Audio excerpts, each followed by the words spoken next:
Please do like share and subscribe, और कृपया करके इस चैनल को बढ़ाने के लिए आप इसको सब्सक्राइब कीजिए। साथ साथ गुड इवनिंग फ्रेंड्स, आज की अपडेट इस प्रकार से। आज हम सबसे पहले बात करेंगे इसराइल की।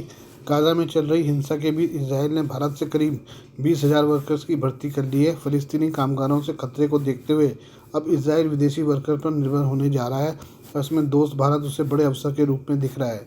यूपी और बिहार से 10-10 हज़ार वर्कर्स की भर्ती हो गई है। इनमें प्लास्टर करने वाले, टाइल्स लगाने वाले, वेल्डिंग करने वाले प्रमुख रूप से शामिल हैं। इन भारतीयों को सालाना 16,47,000 रुपये का भारी भरकम सैलरी पैकेज दिया जा रहा है। इसराइल ने पहले चरण में भर्ती पूरी की है। इसका इरादा भारत से 50,000 से लेकर 1 लाख लोगों को भर्ती करने का है। इस बीच विशेषज्ञों ने चेतावनी दी कि इसराइल में काम की परिस्थितियाँ बहुत ख़राब हैं और यूरोप से ज़्यादा कंस्ट्रक्शन वर्कर की जान इसराइल में जाती है। इसराइल बिल्डिंग संघ के उपाध्यक्ष हैम फेंगलिंग के मुताबिक इसराइल का इरादा 50,000 से लेकर 1 लाख वर्कर को भारत से बुलाने का है। इसराइल को भारत सरकार से भर्ती प्रक्रिया में मदद मिल रही है। इसराइल ने अभी जो भर्तियां की हैं उसमें ज़्यादातर कारपेंटर, टाइल लगाने वाले, प्लास्टर करने वाले कामगार शामिल हैं। भारत के यूपी और हरियाणा राज्यों में हज़ारों लोगों ने इसराइल की इस परीक्षा में हिस्सा लिया। उनमें से 20,000 का भी चयन हुआ है।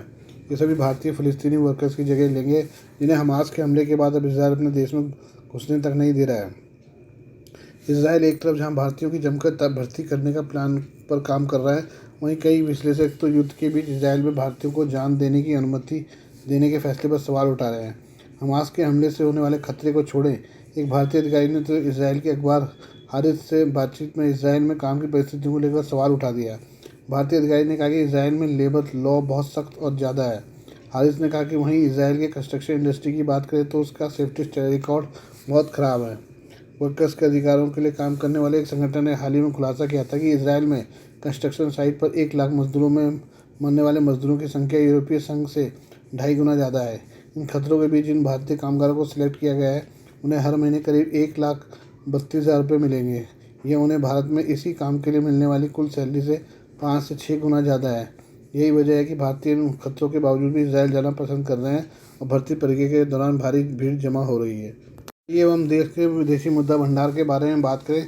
देश का विदेशी मुद्रा भंडार 29 मार्च को समाप्त सप्ताह में 2.95 अरब डॉलर से अधिक बढ़कर 645.58 अरब डॉलर के सर्वकालिक उच्च स्तर पर पहुंच गया है। भारतीय रिजर्व बैंक ने यह जानकारी दी है। ये लगातार छठा सप्ताह है जब विदेशी मुद्रा भंडार में बढ़ोतरी हुई है। इससे एक सप्ताह पहले देश का कुल विदेशी मुद्रा भंडार 14 करोड़ डॉलर बढ़कर 642.63 अरब डॉलर हो गया था। सितंबर 2021 में देश का विदेशी भंडार 642.45 अरब डॉलर के उच्च स्तर पर पहुंच गया था, लेकिन वैश्विक गतिविधियों के कारण उत्पन्न दबावों के बीच केंद्रीय बैंक ने रुपये की गिरावट को थामने के लिए पूंजी भंडार का उपयोग किया, जिससे मुद्रा भंडार में थोड़ी कमी आई थी।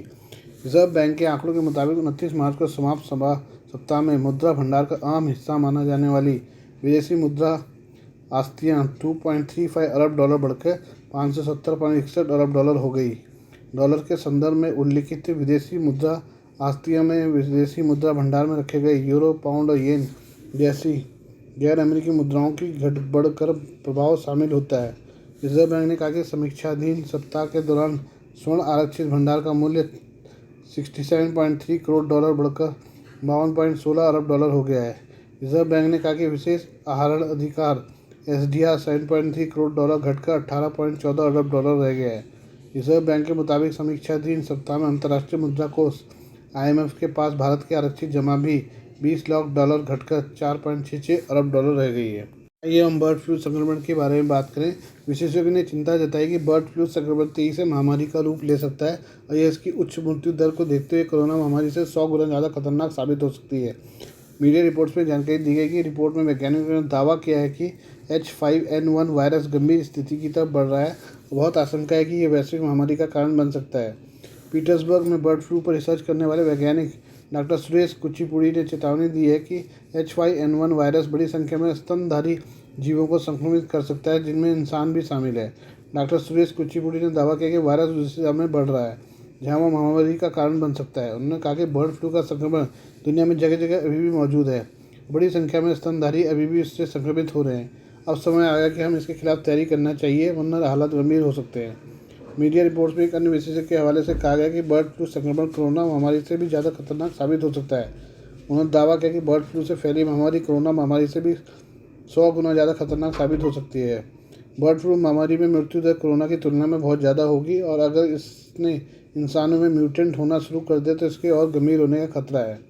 विश्व स्वास्थ्य संगठन के आंकड़ों के अनुसार साल 2003 से H5N1 वायरस से संक्रमित होने वाले हर 100 मरीजों में से 52 की मौत हो चुकी है। इस तरह H5N1 की मृत्यु दर 50% से ज़्यादा है। इसकी तुलना कोरोना वायरस से करें तो उसकी मृत्यु दर महामारी की शुरुआत में कुछ जगहों पर 20% थी, बाद में गिरकर सिर्फ 0.1% रह गई थी। बर्ड फ्लू के अब तक सिर्फ 887 मामले दर्ज हुए हैं, इनमें से 462 की मौत हो चुकी है। ये हम बात करें पाकिस्तान की प्रधानमंत्री शहबाज शरीफ अपनी पहली विदेश यात्रा पर सऊदी अरब जा रहे हैं। वह शनिवार को 3 दिवसीय यात्रा पर सऊदी अरब रवाना होंगे। पाकिस्तानी विदेश कार्यालय ने शहबाज शरीफ की सऊदी अरब यात्रा की पुष्टि कर दी है। शहबाज शरीफ ने प्रधानमंत्री पद की शपथ लेने के बाद सऊदी अरब के साथ संबंधों को प्राथमिकता देने की बात कही थी। पाकिस्तान पर चीन के बाद सबसे ज़्यादा कर्ज सऊदी अरब का है। ऐसे में अगर पाकिस्तान सऊदी अरब को साथ कर रखना चाहता है, माना जाता है कि शहबाज शरीफ सऊदी अरब के प्रिंस मोहम्मद बिन सलमान अल सऊद से पाकिस्तान को और अधिक कर्ज की मांग करेंगे। पाकिस्तानी विदेश कार्यालय ने कहा है कि पाकिस्तान के प्रधानमंत्री मोहम्मद शहबाज शरीफ रमज़ान के आखिरी दिनों के दौरान 6 से 8 अप्रैल 2024 तक सऊदी अरब साम्राज्य का दौरा करेंगे।